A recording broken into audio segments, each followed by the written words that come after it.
আজ রান্না করব ইলিশ মাছের পাতলা ঝোল। আচ্ছা, তোমরাও কি ইলিশ মাছের পাতলা ঝোল খেতে ভালোবাসো? তাহলে আজকের রেসিপিটা শুধুমাত্র তোমাদের জন্য।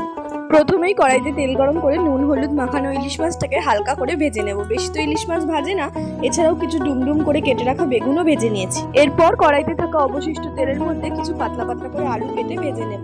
আর বাকি যে মাছটা রয়েছে এটা দিয়ে আজ ইলিশ মাছ দিয়ে সর্ষে বাটা করব। তো যাই হোক, কড়াইতে প্রথমেই তেল গরম করে কালো জিরে আর শুকনো লঙ্কা ফোড়নে দিয়ে বেটে রাখা মশলা অর্থাৎ কাঁচা লঙ্কা আদা আর সাদা জিরে বেটে রেখেছিলাম সেই মশলাটাকে দিয়ে ভালো করে কষিয়ে লবণ হলুদ দিয়ে আরেকটু ভালো করে কষাবো যতক্ষণ না এটা থেকে তেল ছেড়ে আসছে। কষাতে কষাতে মশলাটা থেকে তেল ছেড়ে আসলে কিছু গোটা কাঁচা লঙ্কা উপর থেকে ছড়িয়ে দেবো ঝালের জন্য। এরপর ভেজে রাখা আলুগুলো এক এক করে মশলাটার মধ্যে দিয়ে আরেকবার ভালো করে কষিয়ে নেব। আলুগুলোকে ভালো করে কষিয়ে নেব যাতে আলুগুলো হাফ সেদ্ধই হয়ে যায়। এরপর পরিমাণ মতন জল দিয়ে জলটাকে ফুটাতে দিতে হবে।